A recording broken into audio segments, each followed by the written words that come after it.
आपको भी stock market से फटाफट पैसे बनाने, स्टॉक मार्केट से ना सभी को पैसे बनाने, पर सीखना किसी को नहीं, क्योंकि फ्री की टिप्स जो मिल जाती हैं।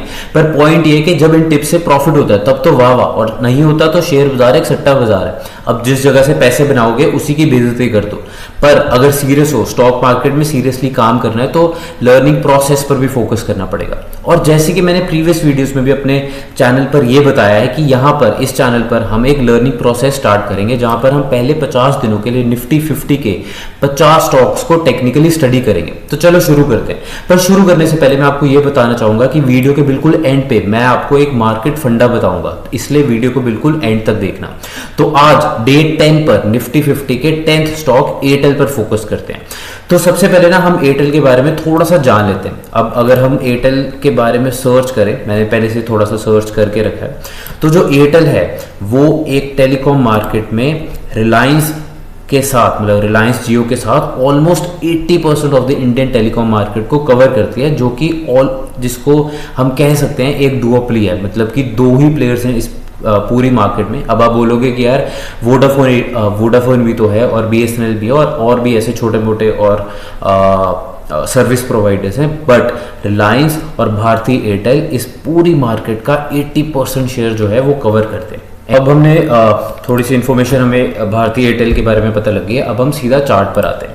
तो चार्ट पर ना मैंने ट्रेडिंग व्यू पे भारती एयरटेल का चार्ट खोल लिया और हम एक मंथली चार्ट पर जाएंगे, जिससे हमें एक और लॉन्गर टाइम फ्रेम का पता लगेगा कि और ज़्यादा लॉन्गर टाइम फ्रेम में भारती एयरटेल ने कैसे परफॉर्म किया, राइट। तो यहाँ पे और हाँ, चार्ट को हम बहुत ही सिंपल रखेंगे, कोई मूविंग एवरेज, कोई बुलिंजर बैंड, कुछ नहीं, कोई भी इंडिकेटर नहीं, क्योंकि हर कोई अपने हिसाब से इंडिकेटर को एनालाइज करता है, इसलिए हम सिंपल प्राइस एक्शन ही रखेंगे, राइट। अभी वैसे मंथ कंप्लीट नहीं हुआ, बट अगर हम देखें तो इस मंथ अभी के लिए एक बहुत ही सबसे वीकेस्ट कैंडल बन रही है, जिससे कोई खास क्लियर नहीं हो रहा कि मार्केट इस स्टॉक को ऊपर लेके जाना चाहती है या नीचे लेके जाना चाहती है। पर अगर हम पिछले लास्ट 4 मंथ्स का देखें तो हमारे पास यहाँ पर 3 रेड कैंडल्स बनी, डाउनवर्ड ट्रेंड आया और उसके बाद एक ग्रीन कैंडल बनी। मे बी हो सकता है, चांसेस हैं, क्योंकि यहाँ पर आप देख सकते हो कि एक सपोर्ट बन रही है इस पर्टिकुलर पॉइंट पे, ऑलमोस्ट जो कि है हमारे पास 1703 नहीं बोलेंगे हम इसको, ऑलमोस्ट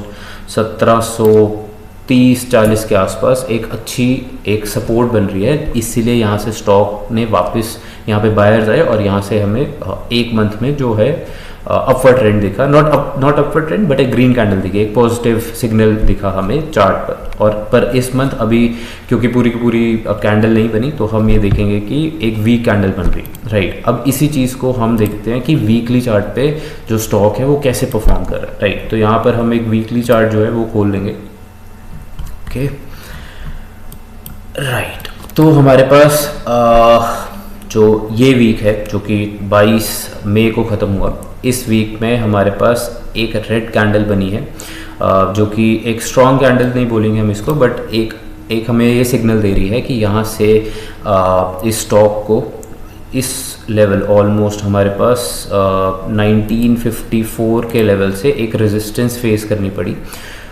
स्टॉक वैसे तो खुला 1907 पर था इस पर्टिकुलर वीक में, ये ऊपर गया या नीचे गया, इसने पूरा ट्राई किया इस 1954 की रेंज को तोड़ने का, पर यहाँ से ये वापस आ गया। और अगर हम प्रीवियसली भी मतलब प्रीवियस कुछ वीक्स की कैंडल देखें तो यहाँ पर कंसोलिडेशन हो रही है।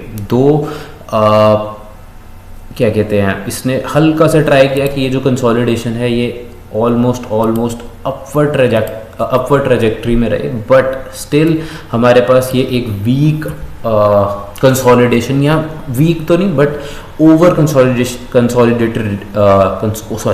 कंसोलिडेटेड रेंज है हमारे पास जो इस स्टॉक ने बनाई। एंड अगर मैं ये वाली जो ड्राइंग है इसको वापस से डिलीट कर दूँ तो हमें ये लास्ट मतलब आज का वीक और जो प्रीवियस वीक है 11 मई का वीक, उससे ये पता लगता है कि ये स्टॉक जो है हमारे पास एक रेंज में फंसा हुआ है, दैट इज 1740 टू 1954। क्यों? क्योंकि जो ग्रीन कैंडल या फिर ये वाली जो रेड कैंडल हमारे पास 30 मार्च को बनी, इसका जो लो था ऑलमोस्ट 1740 पे रहा, और आज जो मतलब इस वीक में जो कैंडल बनी वो हमारे पास 1954 की जो रेंज है उसमें उसको छूकर वापस आ गए। तो अब हमें ये देखना पड़ेगा कि क्या आगे मतलब मूविंग फॉरवर्ड क्या स्टॉक इसी रेंज में मूव करता है, क्या जो स्टॉक है यहाँ से हमारे पास नीचे जाता है, यहाँ से हमारे पास ऊपर जाता है। क्योंकि अगर हम थोड़ा सा पीछे भी आएँ तो हम ये देख सकते हैं कि ये जो लाइन हमारे पास 1740 की थी, ये हमारे पास एक जगह एक टाइम पर ऑलमोस्ट हमारे पास 2024 एंड और 2025 मिड तक या first end of 2024 and starting of 2025 तक एक रेजिस्टेंस शो कर रही थी इस पर्टिकुलर स्टॉक को, जिसको इसने ब्रेक किया।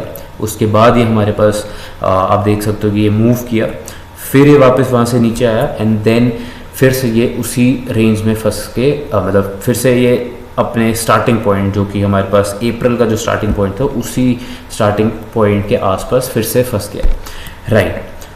तो ये था इस स्टॉक का थोड़ा लॉन्ग टर्म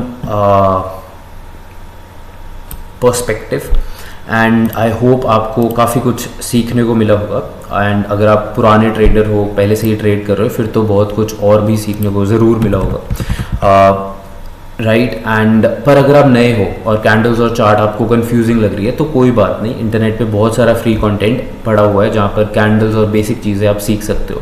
और अगर आप स्टॉक मार्केट को स्ट्रक्चर्ड वे में सीखना चाहते हो या फिर रेगुलर मार्केट अपडेट्स देखना चाहते हो तो नीचे डिस्क्रिप्शन में मैंने अपने टेलीग्राम और इंस्टाग्राम पेज का लिंक डाल दिया। वहाँ पर मैं रेगुलर बेसिस पे स्टॉक मार्केट से रिलेटेड अपडेट्स और एजुकेशनल कंटेंट शेयर करता रहेगा, तो आप मुझसे वहाँ कनेक्ट कर सकते हो। अब आते हैं मार्केट फंडा पे। तो मार्केट फंडा आज का ये है कि इन्वेस्टर और ट्रेडर अपना अपना इनका अलग स्टाइल होता है। क्यों?